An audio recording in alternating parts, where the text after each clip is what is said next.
하루에도 수백 개씩 쏟아지는 경제 뉴스들. 복잡하고 재미없고 깊이가 없어서 실망하셨습니까?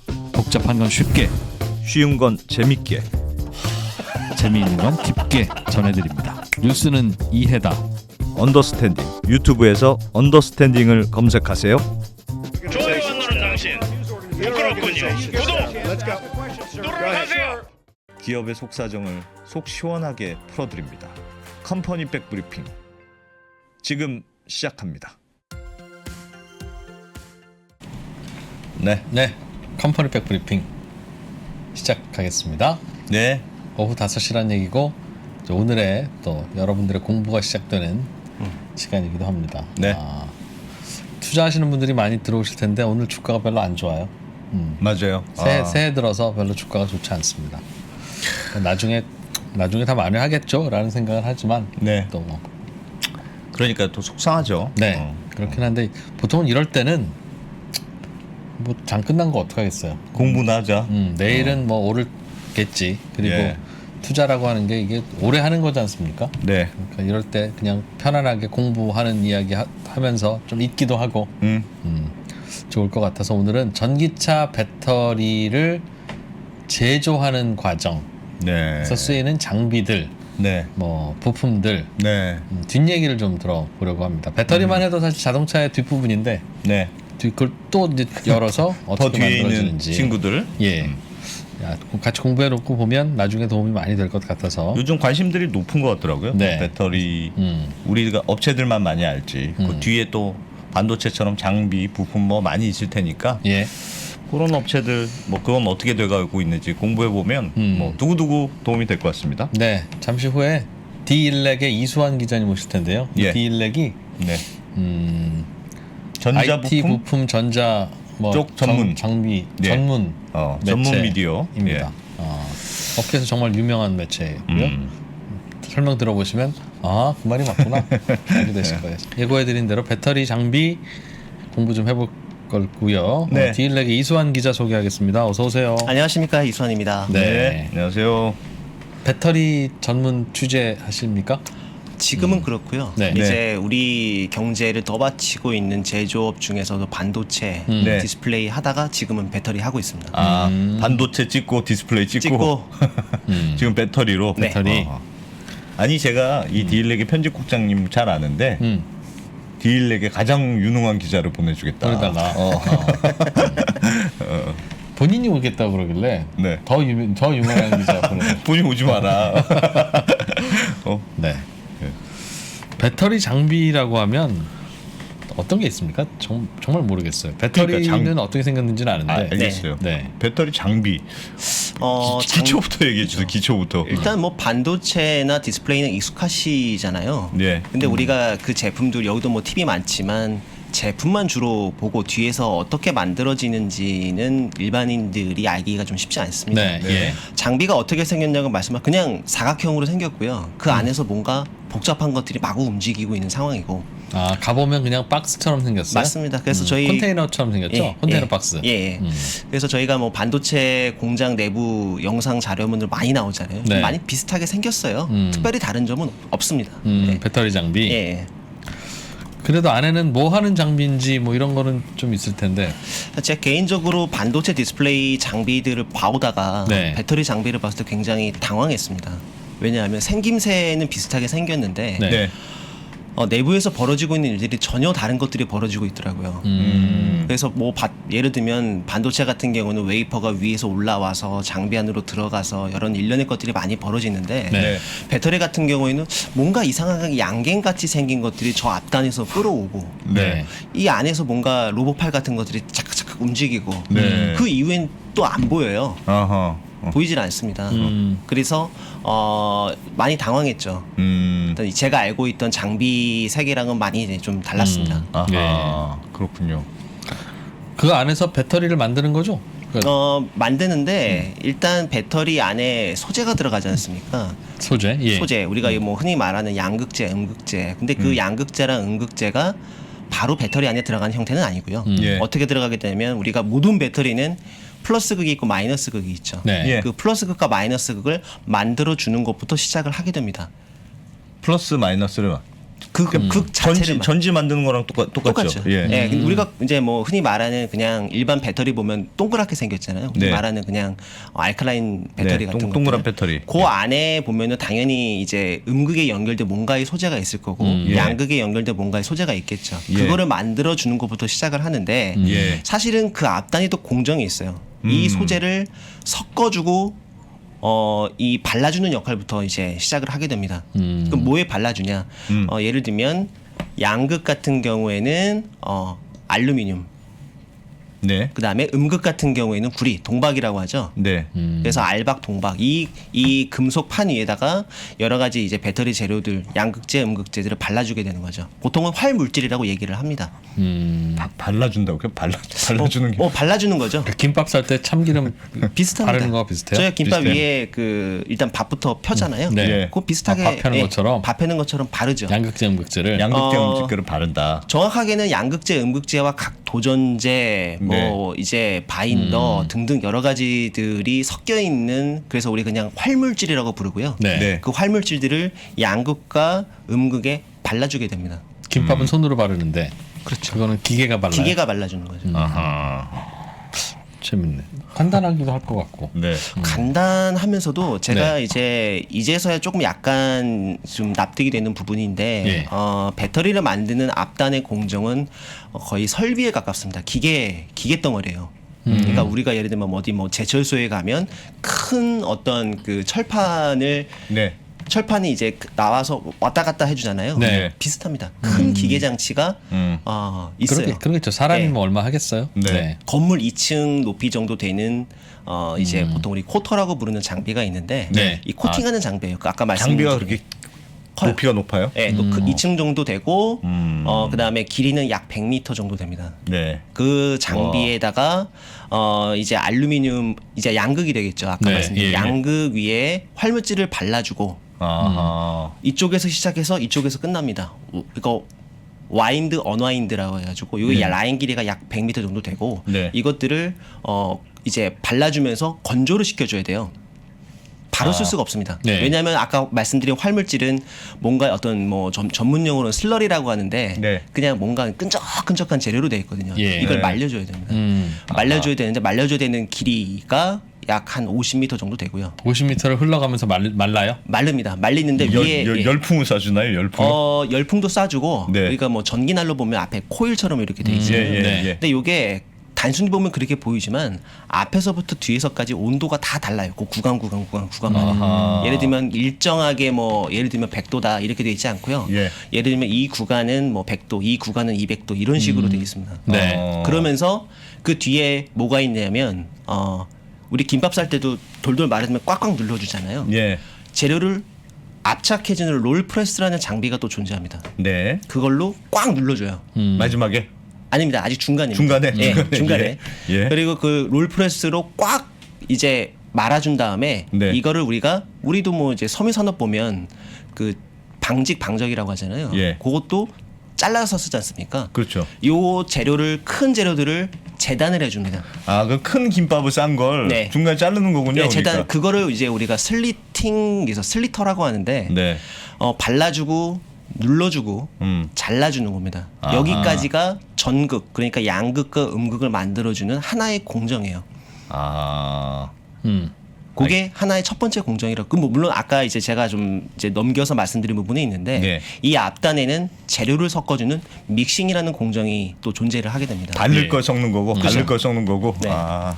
알겠어요.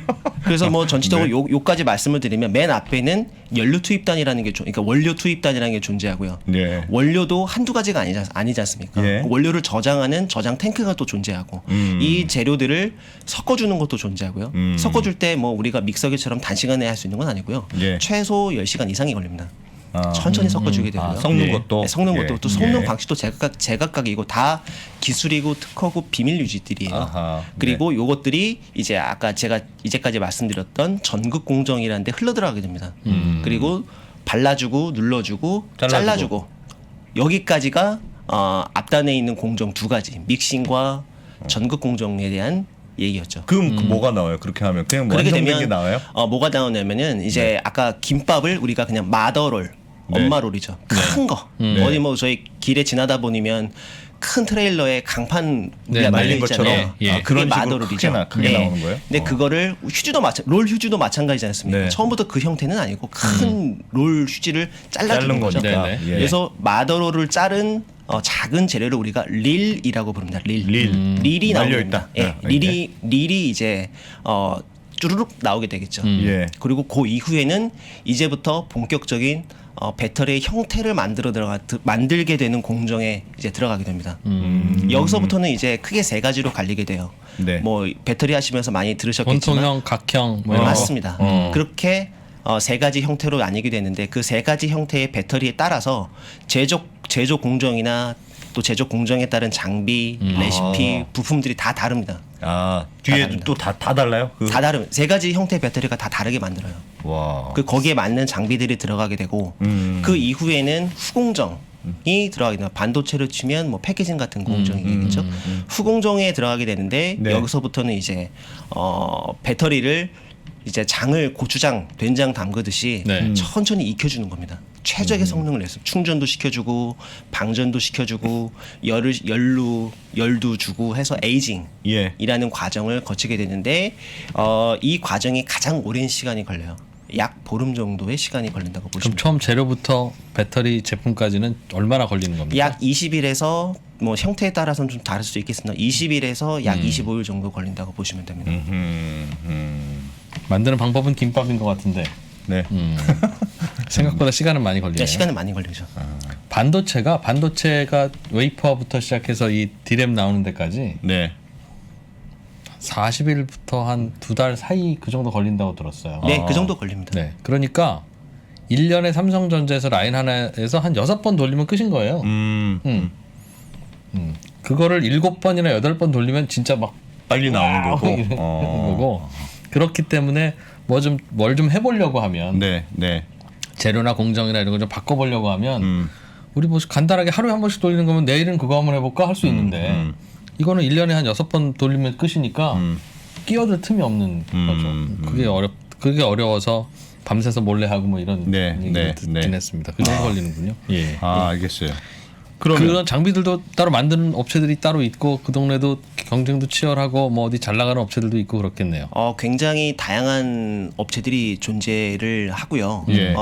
아시겠지만 리튬 이온이라는 배터리는 일본이 종주국입니다. 일본이 상용화를 시켰고 네. 이제 2년 전에 요시노 아키라라는 일본의 이제 아사히 카세이의 명예 펠로우께서 노벨상을 받으셨잖아요. 이제 네. 다른 두 분하고 같이 리튬 이온 배터리를 이제 상용화시킨 공로로 받았는데 네. 일본이 원조다 보니까 배터리 장비나 설비나 이런 것도 대부분 일본이 원조였습니다. 그런 것들을 한국이 빨리 따라잡았죠. 네. 따라잡아서 한국에도 많은 수의 배터리 장비 설비 기업들이 있고 예. 일부는 상장까지 한 상황이죠. 우리나라는 그런 일본 설비 갖고 와서 배터리 만드는 거예요? 주로 일본 업체들입니까? 예전에는 그랬는데요. 네. 예전에는 그랬는데 지금은 상당 부분이 국산화가 돼 있습니다. 상당 부분이. 상당 부분이 장비, 네. 부품 관련해서 예. 예. 상장 회사들도 있어요, 그럼? 있습니다. 예를 좀 들어봐 주시죠. 일단 배터리만 전문적으로 하는 제가 알기로는 네. 기업 중에서 가장 매출이 큰 기업은 M+라는 기업이 있습니다.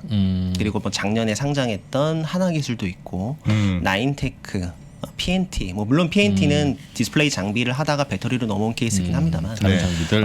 예. 그다음에 CIS 이런 류의 기업들이 뭐 데보마그네틱 이런 기업들이 있죠. 그런 기업들 뭘 담당하는 거예요? 그 말씀해주신 그 긴 공정 중에 일단 다 한다고 말하는 기업들도 있고요. 예. 일부만 하는 기업들도 있는데 네. 예를 들면 각각 대표적인 대표 상품만 말씀을 드릴게요. 예. M+는 조립 공정 장비를 합니다.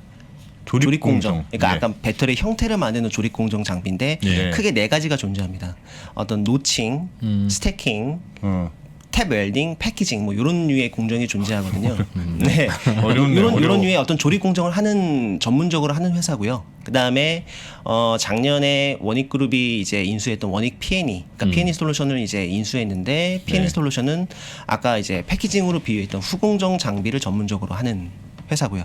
뒤에 예. 이게 릴이 나오면 릴 이후에 나온 애들. 그러니까 그러니까 조립 배터리의 형태를 만들고 난 다음에 그 배터리를 충방전을 시켜주고 에이징을 시켜주는 그 후공정에 존재하는 장비를 전문적으로 만드는 회사가 예. 원익 P&E가 있고 또 앞단에 제가 처음에 말씀드렸던 이제 믹싱 장비를 하는 회사는 네. TSI라는 업체가 상장이 되어 있고요.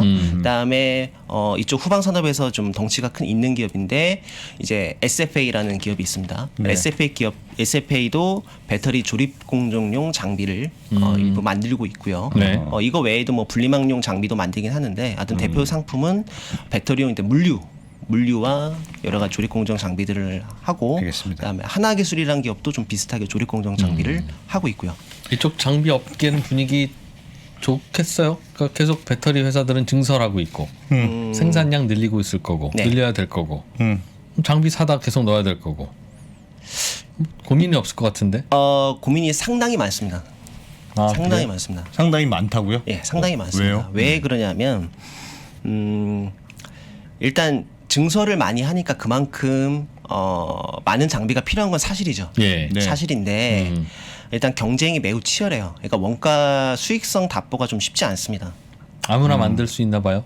진입 장벽이 상대적으로 낮아요. 일부 장비, 특히 조립 공정 장비는 네. 우리가 반도체 디스플레이, 특히 디스플레이 장비를 하면서 많이 배웠던 자동화 공정에 많이 가깝습니다. 펴서 칠하고 네, 뭔가 구조물이 움직이고 이런 네. 것들이 물론 세심하죠. 쉽지 않은 분야긴 하지만 네. 이쪽 장비들의 단가는 디스플레이나 반도체에 비하면 상대적으로 많이 저렴해요.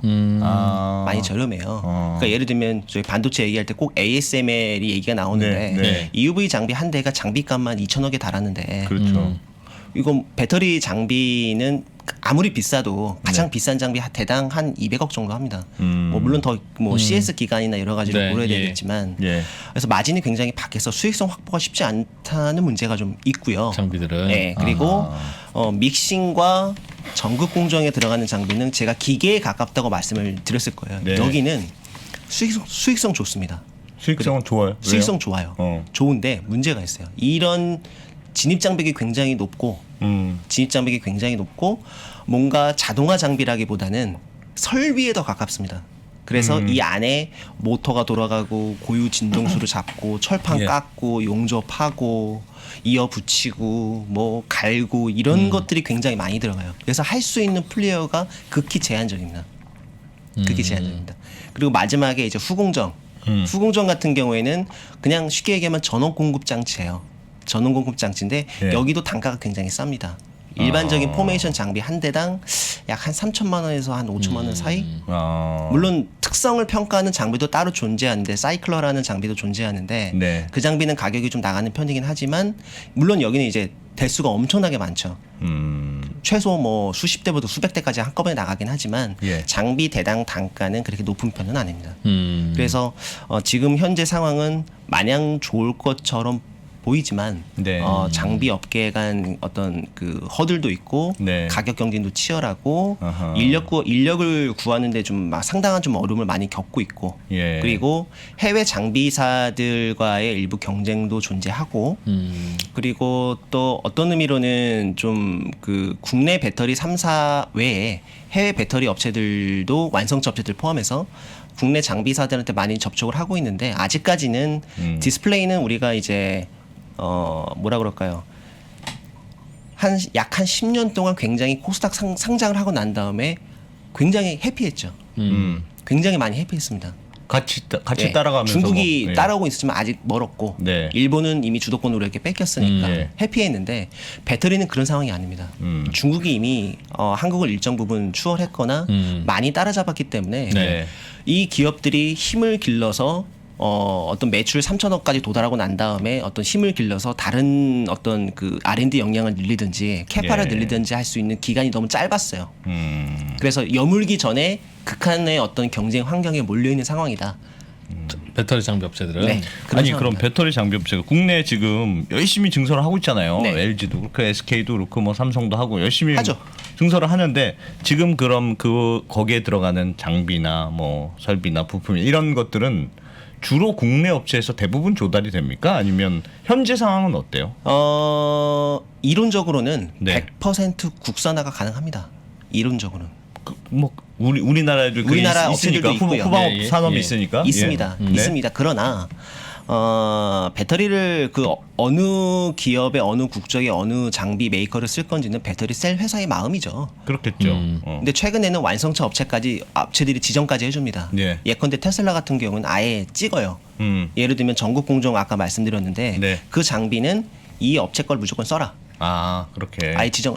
뭐 애플도 마찬가지지 않습니까? 네, 네. 애플도 뭐 어디 뭐 부품 받을 때 네. 만드는 공정이나 레시피 우리가 뭐 아이폰에 OLED 패널이 들어가는데 그 안에 들어가는 한 30여 가지의 소재 메이커들이 있거든요. 예. 그거 다 일일이 애플이 다 지정해 줍니다. 이 회사 써라, 저 회사 써라 하고 다 지정을 해주죠. 예, 예. 지금 배터리 장비도 완성차 업체들이 이 특정 메이커들의 이제 장비들을 쓰라고 요구들을 많이 좀 하고 있죠. 그게 국내 업체예요? 아니에요. 국내 업체가 업체도 아니에요. 있고 해외 업체도 있습니다. 아, 해외 업체가 꽤 있군요. 꽤 있습니다. 아 그럼 뭐 쉽지 않겠네. 국내 업체들. 그래도 뭐 플레이어의 수로 보자면 한국 업체들이 상당 부분 많이 포진해 있고 예. 뭐 뻔한 얘기긴 합니다만 위기이자 기회이기도 해요.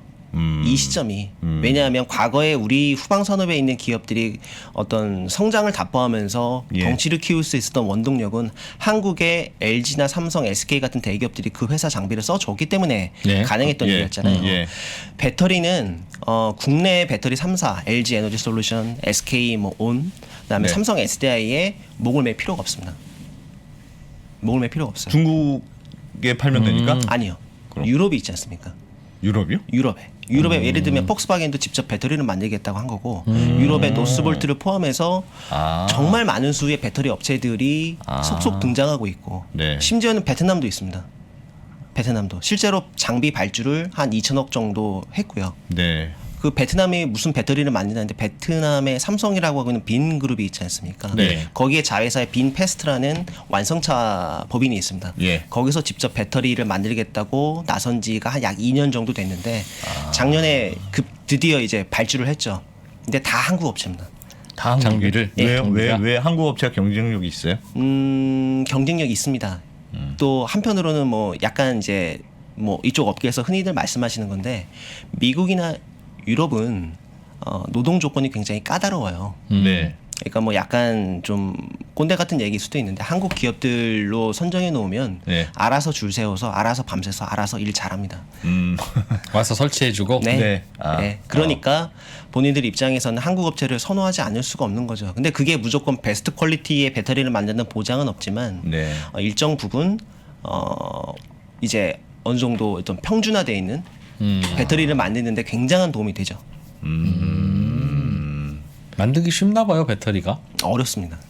사실은 굉장히 어렵습니다. 아니 그러면 그러니까 지금 장비 그러니까 배터리 장비와 관련돼서는 기술력이 가장 있는 데는 일본이에요? 그러니까 우리나라의 단순- 지금 네. 기술력의 수준이 어느 그러니까 예를 들면 왜 이제 중국하고 한국을 늘 비교할 때 네. 우리나라는 퀄리티가 좀 더 높아요. 배터리도 많이 그렇게 평가하잖아요. 근데 네. 중국이 좀 LFP도 그렇고 뭐 싸게 만들어. 네. 뭐 그런 차이가 있듯이 우리나라 이 배터리와 관련된 후방 산업의 경쟁력은 한 어느 정도로 평가할 수 있는지 궁금해서요. 제가 뭐 단언할 수는 없고 예단할 수는 없지만 네. 굳이 이제 숫자로 표현해 드리면 네. 이쪽 후방 산업계에는 흔히 말하는 명품 장비들이라는 게 존재합니다. 네. 그 명품 장비는 주로 누가 만드냐?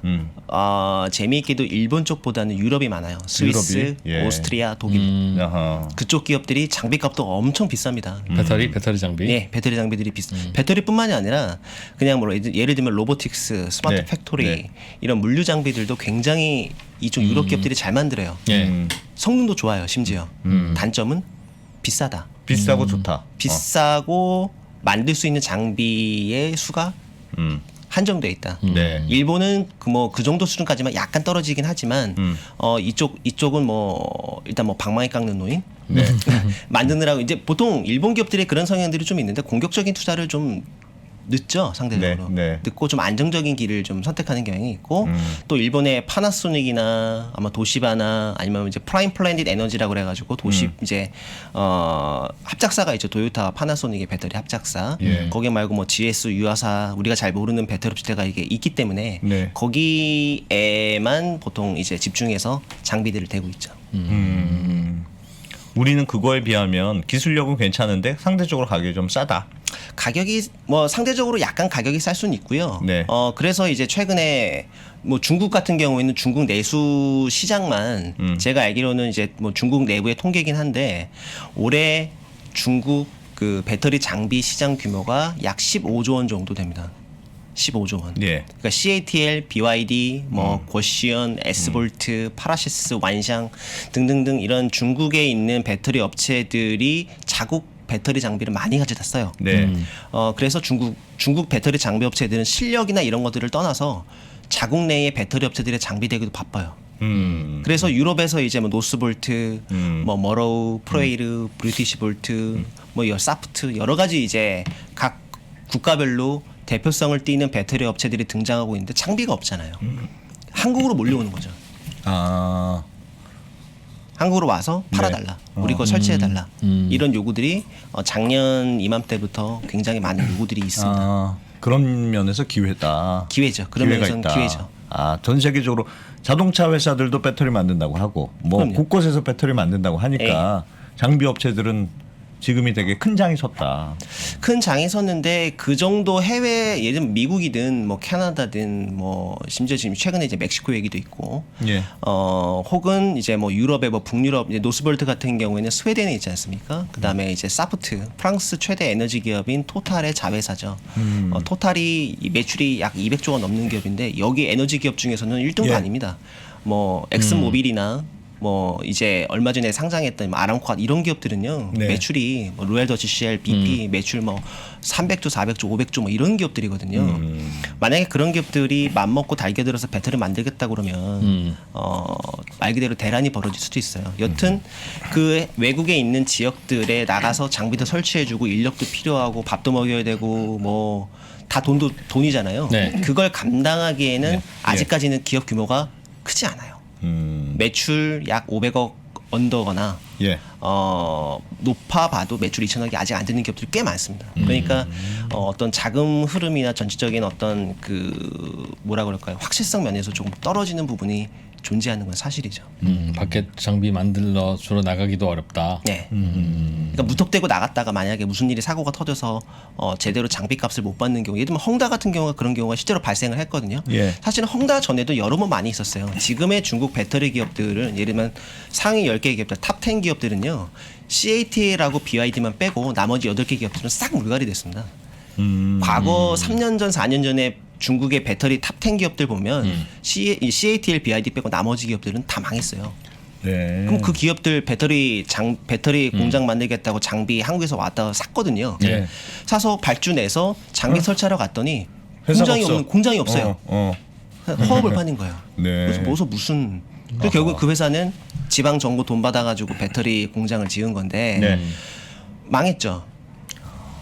그 장비 값을 그래서 수십억을 날린 기업들이 수두룩합니다. 그러니까 장비 돈을 달라고 하니까 중국에서 뭐라 그러냐면 예를 들면 10억 정도 부채가 있는데 네. 한 달에 뭐 1,000만 원씩 주면 안 되겠니? 뭐라는. 그래서 결국에는 뭐 손실 처리하고 네. 굉장히 손해를 많이 봤고 지금 헝다 같은 경우에도 뭐 계속해서 뭐 정전공시 일부 기업들 계속 그쪽에 장비 공급했던 기업들 정전공시 내죠. 네. 헝다에서 장비를 사가겠다고 했는데 네. 뭐 일부 기업은 다행히 이제 컨테이너에 실어서 아직 안 보낸 상황이니까 그때까지는 이제 우리 재산이잖아요. 그 네, 장비. 네. 어쨌든 만들었으니까 거기에 들어간 자재값, 인력, 그렇죠. 인건비 뭐 이런 2차 협력사에 또 돈도 줘야 되는데 지금 자금 회수가 잘 안 돼서 좀 어려움을 겪었었죠. 네. 겪고 있는 중이기도 하고. 아하. 안 좋은 것 같은데? 나 하지만 좋은 거 제가 아까 나 그래서 좋지. 기회가 있다는 겁니다. 기회가 있다는 겁니다. 왜냐하면 과거에 지금도 마찬가지인 반도체 디스플레이 산업 우리 후방 산업계는 다 대기업에 철저하게 의존했죠. 해외 예를 들면 인텔, 네. TSMC에 우리 장비 기업들이 제대로 장비 들어갔다는 얘기 들어본 적 있으십니까? 반도체 같은 경우는. 네. 디스플레이는 이미 중국이 1등이죠. 네. 부정할 수 없는 사실이죠. 예. LCD 양으로는 이미 1등이고 그렇죠. 그쪽에 수출 많이 했죠. 네. 많이 했습니다. 그래서 이제 연명을 하긴 했지만 어쨌든 간에 배터리 장비 같은 경우에는 지금 국내 배터리 3사 외에 해외에 어떤 시장이 열렸다는 면에서 분명히 기회는 있습니다. 요 시기를 잘 넘기면 향후 2025년 정도 티핑 포인트를 찍고 2030년까지 좀 완만한 성장 곡선을 그릴 수 있지 않을까라고 예상을 해볼 수 있죠. 어떤 업체들이 좀 미망해요? 국내 업체들 뭐 중에서 해외에 수출할 만한 괜찮은 똘똘한 업체들은 어떤 회사들입니까? 일단 덩치 이미 기상장사들 그 네. 원익그룹 같은 경우는 M&A로 성장을 많이 했었죠. 뭐 테라사미콘이나 이런 기업들을 인수해 왔기 때문에 네. 덩치나 실력 면에서 봤을 때는 지금은 어떤 의미에서 보면 기초 체력 싸움이기도 합니다. 기술력 싸움이기도 하지만 네. SFA나 그다음에 이제 원익 P&E 그다음 바로 밑에 있는 M+ 하나기술, 네. TSI 이런 류의 기업들, 또 뉴일 에너테크, 대보마그네틱 각각의 어떤 상장사들이 가지고 있는 경쟁력이 있어서 이들 기업들 제가 말씀드린 기업들이 좀 유망할 수 있고요. 근데 아직까지는 상장하지 않은 기업들도 상당히 많습니다. 네. 비상장사들 왜냐하면 네. 이제서야 상장을 계획하고 있거든요. 아까도 예. 말씀드렸지만 어느 정도 기초 체력 상장해서 기초 체력을 쌓기까지 그 디스플레이 산업은 시간이 있었는데 네. 배터리 산업은 너무 빨리 이제 급성장을 해버린 급성장하고 거군요. 익어버린 거예요. 익어버린 거예요. 그래서 그 안에 이제 이게 뭐 흙 속의 진주가 될지 아니면 네. 상장하고 나서 너무 치열한 경쟁 환경에 몰려서 망할지 모르겠지만 비상장사들도 지금 상당히 많습니다. 아직 굉장히 초기 시장이군요. 그러니까 예, 배터리 초기 시장이라고 보시면 장비 쪽은 아직 확실한 탑 플레이어 뭐 이렇게 예를 들면 여기야. 뭐 그런 게 아직 명확하지가 않고 막 다 여기는 이걸 좀 하고 여기는 이걸 좀 하고 이런 분위기네요. 아주 잘 각각의 이제 그 공정에서 가장 잘하는 기업들은 꼽을 수 있는데 네. 그 기업이 뭐 가장 덩치가 큰 기업이라고 말할 수는 없고요. 어허. 어떤 뭐라 그럴까요? 성장성 혹은 주가 차원에서 예. 무조건 좋다라고 말하기는 어렵습니다. 예를 들면 최근에 요 며칠 사이에 M+의 주가가 굉장히 많이 올랐는데 네. 그 기업이 작년에 실적이 썩 좋지를 못했어요. 왜냐하면 SK 이노베이션, 그러니까 SK 온이죠 지금은. 네. SK 온이 핵심 고객사였는데 네. 작년에 약 6개월 정도 동안 발주가 없었습니다. 그럼 실적이 뚝 떨어질 수밖에 없는 거죠. 그렇겠죠. 이제 이번 달 말에 들어서야 헝가리 3공장 이반차라고 하고 있는 그 공장에 발주가 들어갑니다. 네. 근데 발주 PO를 내더라도 우리가 잔금까지 최종적으로 받기 위해서는 어느 정도 저희가 전체 리드 타임을 배터리 장비는 약 8개월에서 10개월 정도로 봅니다. 네. 발주 받아서 내보낼 때까지 FOB 하고 때까지. 중도금 예. 받고 예. 보내고 설치 셋업하고 잘 돌아가는 거 보고 감사합니다 안녕하고 돈 받고 나기까지 약 8개월에서 10개월 정도 걸리는 거죠. 그러니까 뭐 당장 실적이 확 좋아질 수는 없겠지만 네. 아직 연초니까 그 SK 이노베이션, SK 온 협력사들은 올해 SK가 굉장히 공격적인 발주를 많이 할 거예요. 그런 걸 또 봤을 때 올해 실적은 굉장히 작년보다 많이 좋아질 수 있다. 네. SK가 왜 더 특히 더 많은 이유가 뭐예요? 일단 그 배터리 LG 에너지 솔루션이 이제 조만간 이제 IPO를 하는데 네. 보면은 좀 뭐라 그럴까요? 특징이 있어요. 이 배터리 이 삼성 SA도 마찬가지고 불과 작년에서야 겨우 BEP 좀 넘어서는 수준이었습니다. 네. 그 전까지는 계속 적자 받는 거죠. 네. 그러니까 SK 이노베이션이 뭐 덩치가 있는 기업이긴 하지만 네. 배터리로 까먹은 돈이 여전히 엄청난 천문학적인 돈이기 때문에 뭔가 이 기초 체력을 쌓지 않은 상황에서 성장을 하려다 보니까 아직까지는 좀 뭐라 그럴까 현금 뭐 IPO도 해야 되고 예. 우리 비전도 보여줘야 되고 현금 흐름표도 좋아야 되고 그래서 LG 에너지 솔루션이 이제 상장을 앞두고 있지만 아무튼 수치로 보이는 걸 좋게 하기 위해서 여러 가지 방법들을 많이 동원을 했죠. 예. 뭐 현금성 자산이라든지 장비 이제 뭐 나가야 되는 것들에 대한 계약금을 줘야 되는데 뭐 잠깐 묵혀두고 있다든지 아무튼 적자를 보고 있는 사업이기 때문에 이 사업에서 뭐 갑자기 뭐 수십조 원을 반도체 디스플레이처럼 쓴다든가 네. 그렇게 쓰기는 아직은 어려워. 아직은 너무 극초기입니다. 아직 이제부터 배터리 산업은 이제부터 시작이라고 해도 과언이 아닌 상황이죠. 그렇게 생각하면 장비 업체도 좋네요. 이제 그러면. 버텨야 되는 거죠. 경쟁력 있게 버티는 게 남아 있는 겁니다. 업체들이 많으니까. 예, 많아지고 플레이어들이 많아지고 자재를 사서 장비를 만들어서 공급을 해야 되는데 네. 그 시기까지 잘 버티고 또 뭐 좋은 인재를 뽑아서 R&D도 해야 되고 차별화도 시켜야 되고 아하. 극초기 시장이니까 뭐 한간 뭐 많은 얘기들을 하죠. 뭐 네. 2025년이면 배터리가 반도체 시장 규모를 뛰어넘는다는 건 너무 지나친 제가 봐서 장밋빛 전망이에요. 아. 그 뒤에서는 그 급성장 혹은 아직 여물지 않은 산업 후방 산업의 어떤 전체 서플라이 체인으로 인한 부작용이랄까 뭐 자연스러울 수도 있고 예. 그런 것들이 여전히 존재하고 있는 상황이죠. 오늘은 우리는 그림 볼 거는 하나도 없습니까? 그림이 이 제가 아까 말씀드렸는데 이게 그 비밀들이에요? 비밀들이고 뭐 박스니까? 이게 막 적당한 그림이 잘 없다고 하시더라고요. 그림이 있긴 한데 네. 대부분 보통 저화소 저화질로 돼 있고요. 네. 이미지가 네. 그렇게 돼 있고 왜? 뭐 유튜브 상에서 돌아다니고 있는 배터리 조립 공정의 네. 공정 사진들은요. 네. 전혀 보안에 위배됐다면 당연하겠지만 그런 것도 있지만 이미 수년 전 거예요. 지금 봐도 뭐 별 도움도 안 되고 아, 다르게 만들어요? 김밥.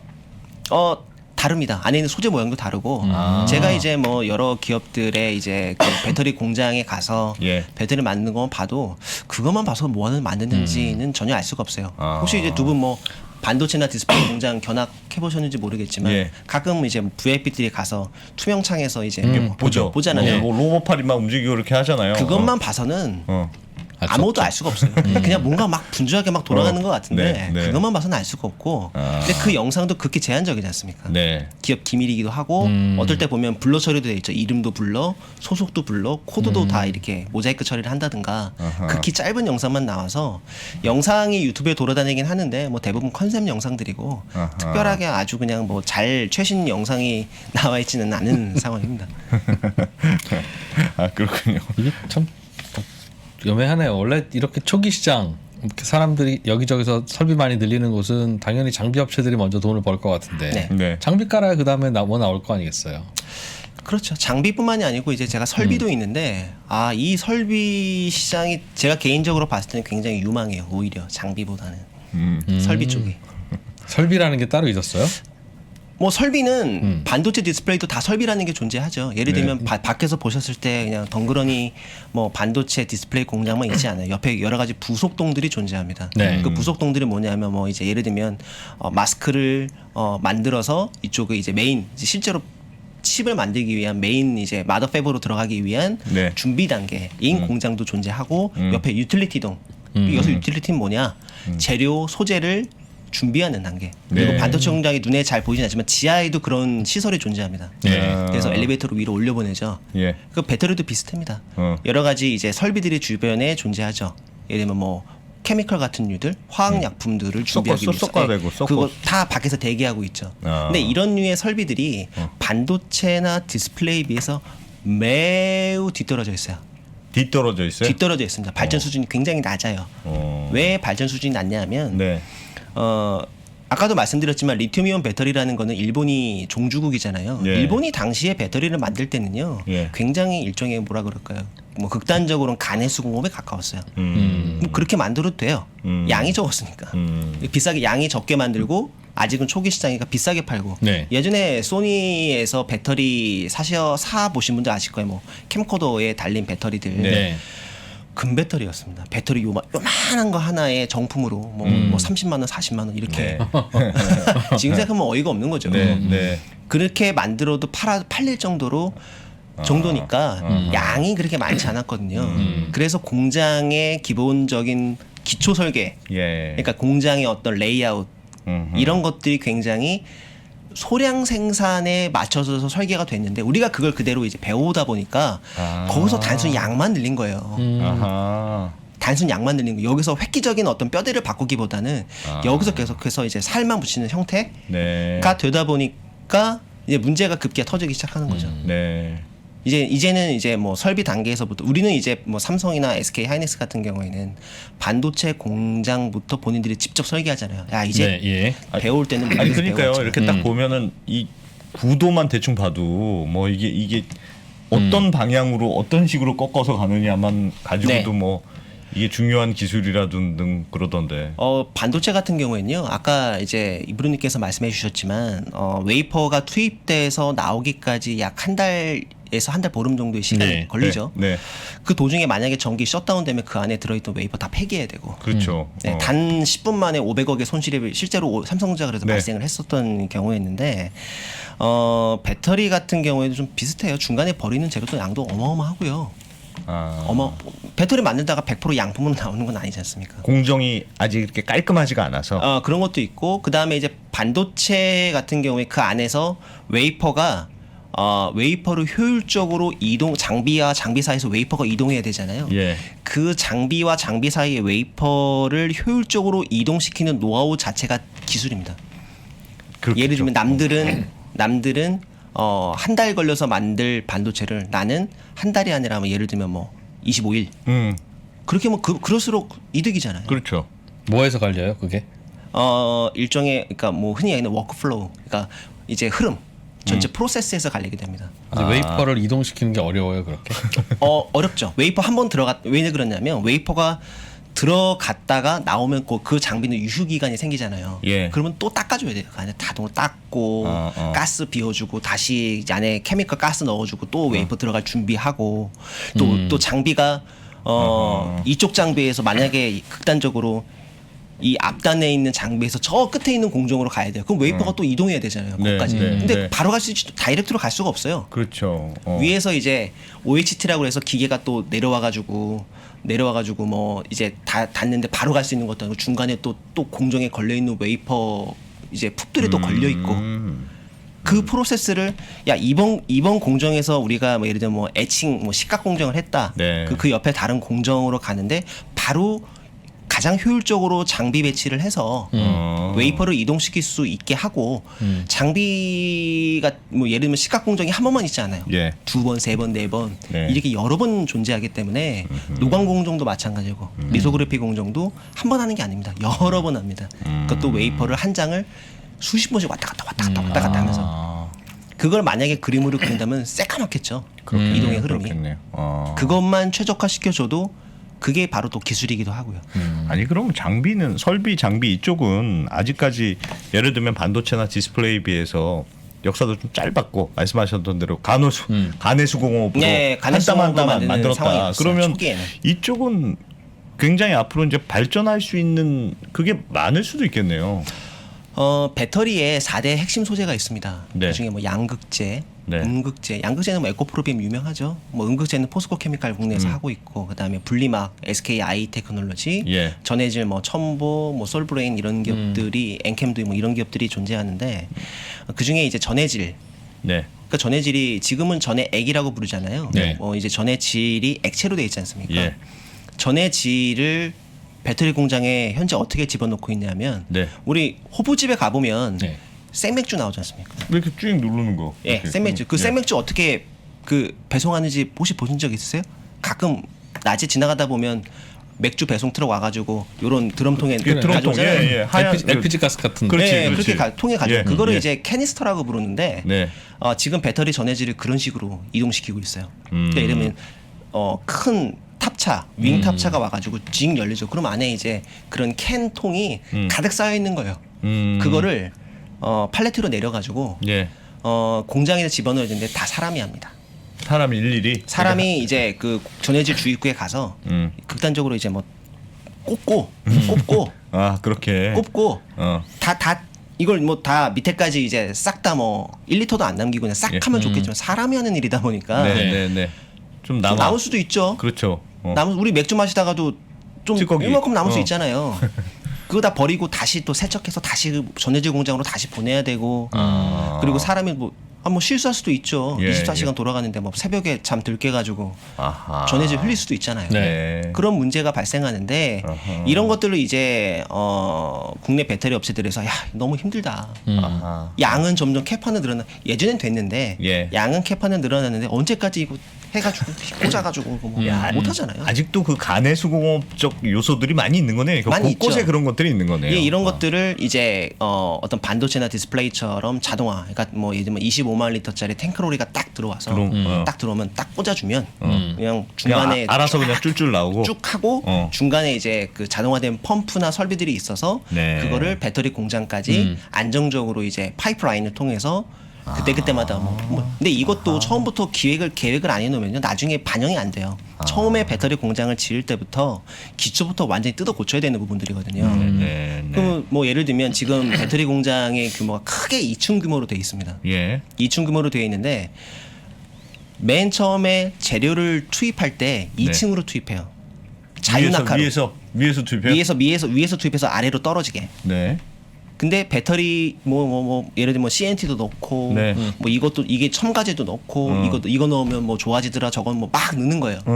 많이 넣으면 끈적해지죠. 그렇게 잘 안 떨어지는 거예요. 네. 아 이거 어떻게 하면 좋을까? 야 그래 뭐 그 진공 펌프를 쓰자. 돈이 들어가는 거예요.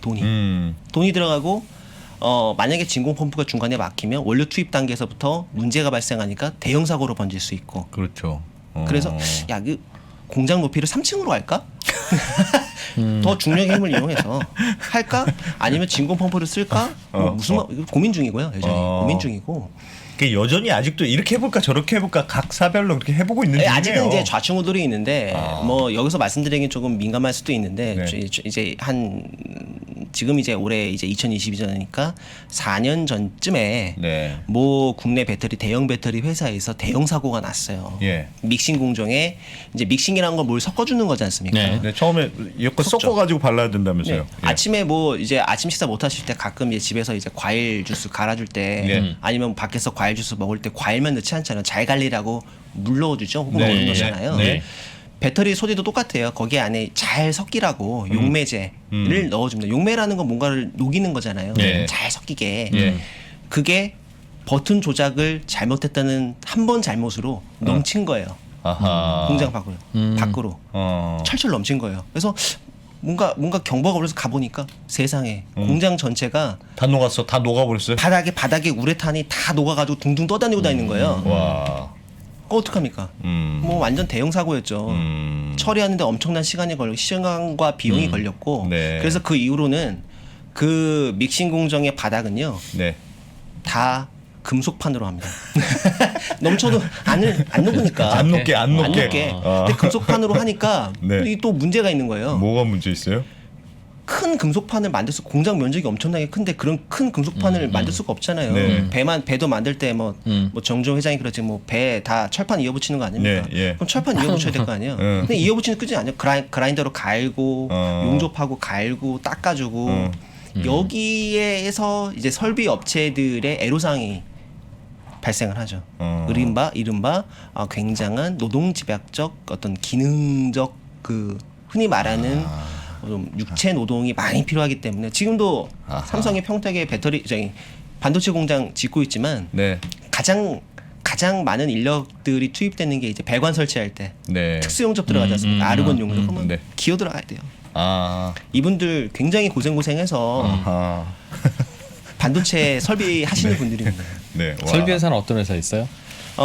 설비 회사는 아까 말씀드린 믹싱 장비 업체들이 있는데 아까 네. 상장한 회사는 TSI라는 회사가 있고요. 네. 그다음에 이제 상장을 재작년부터 준비하고 있지만 잘 안 되고 있는 윤성 FNC라는 회사가 있고 예. 그다음에 제일 MNS라는 회사가 있습니다. 네. 그런 회사가 있고 또 뒤에는 이제 전해질 말씀드린 전해질 쪽에 이제 설비 회사들 보면 뭐 이제 그 AI 코리아라는 회사가 있고요. 예. 네, 그 인공지능 AI는 아닌데 네, 네. 이런 류의 회사들도 있고 또 요즘에 최근에 또 뜨고 있는 게 설비 중에 하나가 집진기입니다.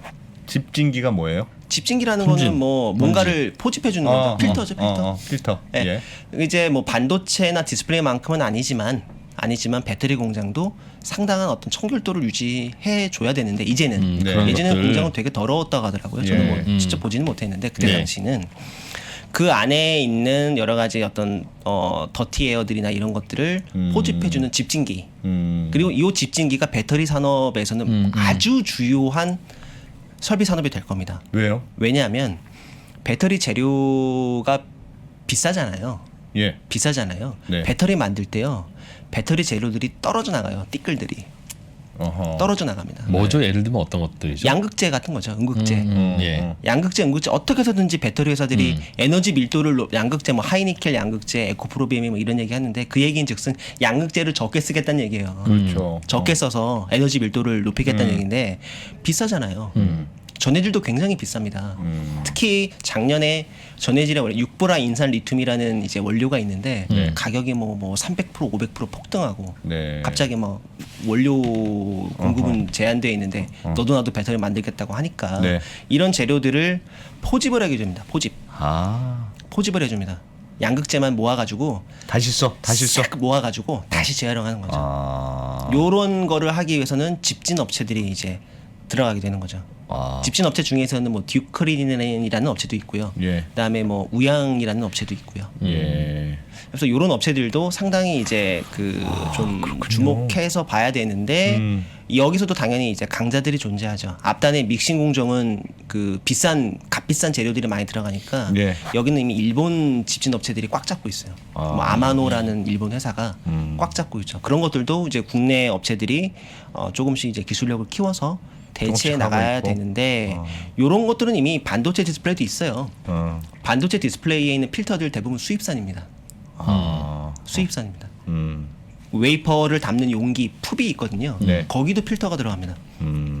푸비 들어. 왜냐하면 이제 흉이라고 그래가지고 어떤 공정을 진행해서 빠져나온 웨이퍼는요. 그 웨이퍼 위에서 미세하게 이제 케미컬들이 나와요. 네. 아지랑이죠. 네. 눈에 보이지 않지만 아지랑이죠. 네. 그게 이제 유해할 수 있기 때문에 이런 것들을 필터로 걸러주는 거죠. 웨이퍼 통 안에서. 그럼 그 안에 필터가 들어가 있거든요. 네. 당연히 공장 전체는 필터 덩어리로 감싸져 있고 그러니까 그다음에 이제 케미컬을 또 걸러줘야 되죠. 우리 정수기에 필터 한 개만 쓰지 않지 않습니까? 그렇죠. 케미컬들도 완전 초순도의 어떤 그걸 유지하기 위해서 많은 류의 필터가 들어가고 이 필터류의 상당수는 해외에 의존하고 있죠. 일본에 의존하고 일본이나 있습니까? 미국, 뭐 일본, 이런 미국? 독일 뭐 이런 쪽에 의존하고 있는데 이런 것들도 우리가 하나 둘씩 뭐 국산화를 해야 될 필요가 있는 아니, 소재들입니다. 그러니까 지금 저기 떡국님이 말씀하셨는데 왜 반도체는 이렇게 막 우주복 입고 들어가잖아요. 이렇게 막 깨끗하게 하려고 들어갈 때도 씩 하고 들어가고. 그죠. 근데 배터리는 그런 정도는 지금 아닌가 봐요. 그러니까 지적은 뭐- 아직 그런 뭐- 게 돼야 좀 더 이게 아닌가? 원래는 예전 배터리 공장은 굉장히 좀 지저분했었다고 하더라고요. 얘기 들어보면 막 사람이 다 하고 네, 뭐 지저분했었고. 흐르고 뭐 최근에는 굉장히 많이 깨끗해졌고요. 예. 많이 깨끗해졌고 우리가 이제 뭐 반도체 디스플레이를 이제 엔지니어용으로 뭐 클래스 A급 뭐 이제 뭐 입방 이제 면적당 예. 먼지가 몇 개냐로 따지잖아요. 그 정도 레벨 하이 레벨까지는 아니지만 배터리 쪽도 점차 그렇게 될 가능성이 높고 그런 쪽으로 네. 예. 근데 그렇다고 해서 뭐 반도체만큼의 청정도 수준까지는 아니겠지만 예. 아하. 재밌네요. 쭉 들어보면 어? 투자를 좀 해야 되는데 아니 요즘 반도체 듣기는 많이 들었는데 이 오늘- 배터리 장비 업체가 요즘 약간 핫하다고 하는데 아니 뭐 하나도 모르겠더라고 이게. 투자하기 ABC 도. 좋아요? 이거 배터리 장비 업체 지금 요즘 투자할 만한 시즌이에요? 아니면 고민이 많아서 아직은 투자하기 좀 그래요? 투자할 만한 이제 시작하면 될 것 이제 같습니다. 왜 시작하는 그러냐면 이제 막 예, 크는 단계예요. 국내 배터리 3사를 탈피를 하려고 그래요. 예를 들면 작년에 이제 하반기에 이제 나스닥을 뜨겁게 달궜던 업체가 하나 있어요. 네, 리비안. 네, 리비안. 뭐 네. 순간 뭐 한때 GM의 시가총액을 넘어서 네, 뭐 네, 이렇게 네, 하긴 네. 했지만 네. 뭐 거품이냐 아니냐를 떠나서 작년 하반기에 리비안의 주요 이제 엔지니어들이 한국에 와서 했던 것들이 대부분 그런 류의 작업들이었습니다. 그러니까 국내에 있는 배터리 장비 업체들이 뭐 적게는 뭐 2번, 많게는 뭐 3번, 4번, 5번까지 찾아가면서 네. 우리가 이런 류의 배터리를 만들 테니까 걱정하지 마라. 응? 우리가 장비 발주 다 해줄게. 우리 못 믿어? 우리 못 믿겠으면 우리가 돈이라도 태울게. 예. 우리가 지분 투자라도 할게. 믿어라. 장비 좀 만들어줘라. 예. 그 장비 만들고. 그러니까 그들도 아는 거죠. 물론 거기에도 한국 사람들이 많이 가 계세요. 네. 그러니까 아직은 한국 장비 업체들이 뭐 리비안이 유명할 수도 있고 유명하지 않을 수도 있죠. 네, 네. 유명하지 않을 수도 있죠. 당신네들 뭘 보고 우리가 이 장비 만들어서 홍다도 굉장히 큰 기업 아닙니까? 홍다가 그렇게 될지 뭐 누가 알았나요? 예. 그런 사태 어떻게 우리가 당신들을 믿고 그렇게 배터리 장비를 만듭니까? 라고 했을 때 걱정하지 마세요. 리비안 상장해서 뭐 이렇게 해서 돈도 태우고 다 할 테니까 이런 리비안류의 기업들이 유럽에 더 많아요. 그런 식으로 계속 그런 식으로. 생겨나고 있다. 네, 지금. 계속 생겨나고 있습니다. 그럼 배터리를 만들어서 쓰려고 그러는 거예요? 장비를 직접 사가는 만들어서 거예요? 쓰려면 장비가 필요하고 왜 사다가 쓰지 않죠? 완성차 업체 배터리를 예를 들면 LG, SK 네. 삼성 SDI한테 사다가 쓰면 안 되나요? 아 이제는 이제 완성차 업체도 있지만 이제 일정 부분 배터리라는 게 이제 전기차에서 가장 핵심적인 부분이기도 하니까 직접 일정 부분 내재화해야 되는 부분들이 있고요. 그다음에 그러니까 예. 사다 쓰면 배터리 가격이 다니까 워낙 배터리 가격이 네. 바로 커서 그 부분이에요. 우리가 LG, 삼성, SK가 배터리 회사잖아요. 네. 그런데 거기서 사다 써야지. 너도 나도 D램을 만들어다 쓰면 삼성전자와 하이닉스가 뭘 장사를 해요. 맞습니다. 그러면 LG, SK, 삼성 이 우리나라 배터리 회사들은 이제 어디다 팔죠? 그럼 거기다 사가는 사람들은 뭐고 직접 만들겠다는 업체들은 뭐예요? 사가는 사람들은 이제 주로 완성차, 신생 뭐 전기차 업체들이나 기존에 있는 내연기관 업체 이제 뭐 전통적인 뭐 자동 르노, 네. 뭐 닛산이 됐든 도요타 같은 이런 류의 기업들을 말씀드리는 거고요. 네. 그거 외에도 중국에 이미 많은 뭐 샤오펑이라든지 이런 류의 많은 신생 전기차 업체들이 등장하고 있고 뭐 제2의 네. 테슬라니 뭐 네. 이런 네. 얘기 굉장히 예. 많이지 않습니까? 예. 너도 나도 테슬라 하고 있는 상황이니까 그런 상황에서 이제 유럽 정부에서는 유럽 자체적으로는 일종의 뉴딜 정책의 일환으로 전기차 산업을 억지로 키우고 있어요. 그래서 굉장히 많은 규제가 있습니다. 예를 들면 뭐 2020 몇 년에는 무조건 유럽 내에서 만든 배터리만 유럽 써야 내에서 된다? 탑재할 수 있어. 네. 그게 뭐 2030년에는 무조건 100%야. 이런 식의 규제가 생기니까 어쩔 수 없이는 아니고 본인들도 이번 기회에 확실하게 뉴딜 정책 갑시다. 가서 직접 배터리를 만들어야 되는 상황이 도래를 하게 된 거죠. 그만큼 배터리 시장이 커지는데 아하. 국내 배터리 기업 3사가 아무리 증설을 한다고 하더라도 네. 그 시장 전체가 성장한 속도로 따라갈 수가 없어요. 엄청나게 빨리 성장을 하고 있기 때문에. 배터리가. 예, 그래서 신생 배터리 업체들이 등장하기 시작했고 특히 유럽은 뭐 진짜 우리가 생각지도 못했던 국가들도 배터리 만들겠다고 나서고 있는 상황입니다. 그 대목에서 그런데 만들면 한 배터리 공장 지으면 얼마쯤 걸리죠? 대략 배터리를 우리가 1기가와트시 투자비를 뭐 땅, 네네. 공장, 장비 등등 포함해서 약 1,000억 원 정도로 추정합니다. 이게 기간이 예, 1기가와트시에 기간은 한 3년. 3년. 3년 정도 땅 다지고 그러니까 그러면 그 황무지에서. 회사들은 배터리 만들어서 이제 전기차 팔려고 하는 거고 전기차가 이렇게 빨리 보급되면 시장에 빨리 뛰어들어야 되잖아요. 그렇겠죠. 그렇겠죠. 예. 그런데 전기차 배터리 공장을 만들고 있으면 3년 후에 거기서 만드는 배터리를 장착해다가 팔겠다는 뜻일 텐데 전기차. 완성차 업체 입장에서 그렇게 그렇겠죠. 하겠죠. 예.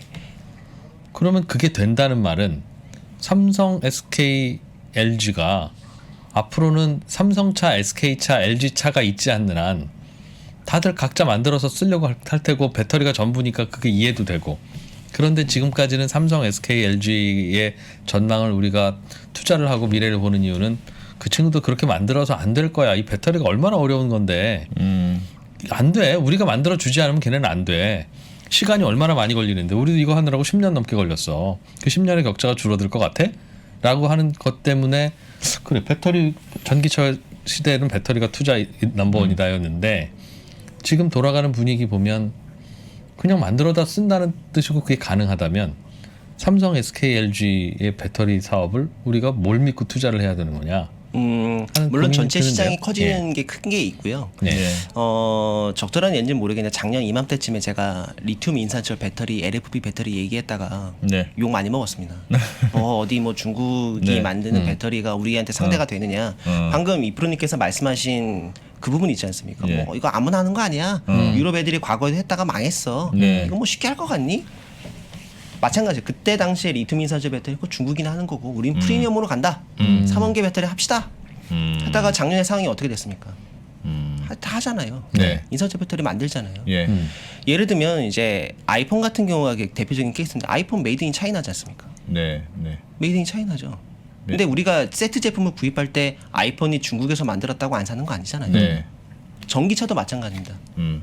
화가 날 수는 없지만 중국에서 만드는 상하이 기가팩토리에서 만드는 테슬라 모델 3가 네. 지금 이제 국내에서 팔리는 모델 3는 3원계 배터리를 쓴 거죠. 네. 보조금 받아서 이쪽 저쪽 하면 뭐 4천만 원 초반대에 살 수 있다고 합니다. 네. 만약에 그보다 1,000만 원 가량 저렴한 주행거리는 떨어지겠죠. 당연히 성능은 떨어지겠죠. 그런 모델 3가 국내에 나온다 그러면 3천만 원 초반대에 구입할 수 있는 테슬라 모델 3가 나온다 그러면 어떻게 될까요? 저는 확언컨대 굉장히 많은 관심과 판매량이 나오지 않을까라고 생각합니다. 왜? 그 안에 배터리가 어떤 게 탑재는 뭐 밖에서 봤을 때 모르잖아요. 네. 난 그냥 아이폰 쓰는 거고, 네. 난 그냥 테슬라 타고 다니는 거지. 네, 그 네. 안에 어떤 종류의 배터리가 탑재됐든 어떤 메이커의 배터리가 탑재됐든 신경 쓰지 않아요. 네. 신경 쓰지 않고 또 아까 이제 말씀하신 것처럼 이제 시장이 성장하기 때문에 네. 배터리 3사가 일정 부분 그래도 계속해서 투자나 이런 부분들에 대해서는 가져갈 수 있는 여력이 생기고 예. 이제는 돈 되면 다 만들어서 갖다 팔아야죠. 다 만들어서 팔아야죠. 그리고 이런 설비나 장비 업체들이 뭐라 그럴까 레시피나 전체적인 양산성, 수율 이런 부분에 있어 노하우를 많이 가지고 있어요. 네. 정말 많이 가지고 있습니다. 장비 업체들이? 예, 장비나 설비 업체들이 그런 업체들로 쫙 줄 세워서 A부터 Z까지 채우면 어느 조립은 정도까지 쉽다? 가능하다? 어느 정도 그러니까 완벽하진 않을 수 있어도 어느 정도 거기에 이제 한국 엔지니어 출신까지 박아놓으면 네. 굉장히 빨리 이미 많이 쫓아와 있어요. 알겠어요. 많이 쫓아와 근데 있어요. 배터리는 완벽하지 않으면 불나니까. 쫓아와 있고 노스볼트 요즘 얘기 많이 네네. 네. 하지 않습니까? 노스볼트의 CEO가 피터 칼슨이라는 분인데 네. 이분이 거기 이제 엔지니어로 있다가 다녀오신 분들의 얘기를 들어보면요, 처음에 세운 공장 2개동은 완전 개판이에요. 네. 적절한 용어인지 모르겠습니다. 네, 아무튼 네, 괜찮습니다. 예. 왜 그런 사단이 벌어졌냐 하면 네. 중국산 장비로 채웠기 때문이에요. 이 중국산 장비는 이제 중국의 이제 1등 배터리 장비 회사인 이제 우시 리드 인텔리전트라는 회사가 있습니다. 네. 네. 선도지능이라는 한문으로 이 회사가 있는데 네. 노스볼트 초기 투자자 중에 일부가 선도지능하고 관계가 있었던 모양이에요. 그래서 그쪽에서 장비를 쓰긴 했는데 장비가 잘 안 나오는 거예요. 배터리가 제대로 안 나오는 거예요. 양품이. 그래서 이제 SOS를 쳤죠. 중국에다가 네. 빨리 엔지니어 좀 보내서 좀 해줘라. 예. 해줘라 했는데 보낸 엔지니어가 뭐 20살, 뭐 21살, 영어도 못하고 뭐 어버버버 하고 있고 이러고 네. 생각 화가 나서 네. 본인도 이제 폭스바겐에 투자를 더 받아야 되니까 어. 야 한국 업체 씁시다. 어허. 여기는 한국 업체로 쫙 해놓으면 우리가 그런 리스크를 줄이고 네. 빨리 배터리 공장 만들어서 아하. 설비 깔고 장비 깔고 네. 100%는 아니어도 어느 정도 수준까지는 네. 배터리 만들 수 있어 라는 생각을 하게 된 거죠. 알겠습니다. 그래서 결론은 따라잡을 것이다 금방. 따라잡을 거라 어느 정도 격차는 있겠지만 우리가 과거에 모르겠습니다. 이제 그 중국이 BOE나 이런 뭐 TCL 네. 뭐 이런 회사들이 10.5세대 이제 LCD 한다고 했을 때 국내에서 뭐 그거 쉽게 하는 거 아니다. 뭐 예. 아무도 가보지 않은 길이다. 거기에 대해서 지금 의심하는 디스플레이 관련 종사자분이 계실까요? OLED도 결국엔 아이폰에 결국 다 들어가지 않습니까? 네. 물론 일정 부분의 갭은 있겠지만 그 기간을 짧을 걸로 보세요. 우리 배터리 업체들이 유럽에서 직접 제조하는 배터리들에 따라잡힐 기간이. 어차피 우리가 설비를 넣긴 하지만 네. 장비 넣긴 하지만 우리가 100 정도의 수준이라면 약 80에서 90까지 도달하는데 채 3년 정도면 충분하지 않을까라는 게 제 개인적인 예상입니다. 알겠습니다. 네. 자, 오늘은 배터리 공부, 네. 배터리 설비 업체들 중심으로 배워봤습니다. D1렉의 이수환 기자님. 네, 네. 고맙습니다. 고맙습니다. 고맙습니다. 네, 자주 나와주세요. 배워보죠. 광고 한마디 해도 됩니까? D1렉 유튜브. 아닙니다. 네. 딜레 유튜브 아니고 저희가 이제 2월 10일에 네. 리튬 인산철 배터리 관련 세미나를 저희 이제 딜레 건물에서 합니다. 네. 오프라인으로 아, 하는데 그래요? 네. 많은 참여 부탁드리겠습니다. 알겠습니다. 직접 오프라인 참석입니까? 오프라인 참석입니다. 알겠습니다. 온라인 중계 안 하시고. 네, 안 합니다. 나중에 할지 모르겠는데. 알겠습니다. 고맙습니다. 고맙습니다. 역사상 최고의 수익률의 강세장이 이어지고 있죠. 금융위기 이후에. 근데 이 강세장의 끝들은 다 급락이에요. 또 이렇게 나오는 거 아니냐에 대한 걱정들이 커지는 거예요. 디램 사이클도 바닥을 딛고 돌아설 수 있는 가능성이 있으면서 동시에 그 당시에 자사주 매입을 강하게 하면서 삼성전자 주가가 2배 이상으로 강하게 올랐었기 때문에 저희는 그렇게 되면 삼성전자 주가는 진짜 많이 오를 수 있다 라고 생각을 하고 있고요. 아직은 그러기는 좀 힘들다. 네이버, 카카오 같은 플랫폼 기업들, 그리고 2차 전지의 기업들, 뭐 이런 유두를 묶어보게 되면은 그래도 이 정도를 합하면 하나의 어떤 삼성전자를 대체할 만큼 빠르게 올라왔다는 명품이 백화점에서 구조적으로 성장해주는 유일한 품목이기 때문에 신세계의 고성장이 굉장히 눈에 띄었던 해였습니다. 지금 보는 이 가치평가 프레임이 붕괴한다라고 생각하는 거고요. 가치평가 프레임의 붕괴라는 것은 쉽게 얘기하면 기존 산업이 붕괴하는 것을 의미한다라고 저는 생각을 합니다. 내가 주식을 능동적으로 분석하고 끌고 가야 되는 거지 끌려다니는 것만큼 스트레스를 받는 게 없고 에너지가 소모되는 게 없거든요.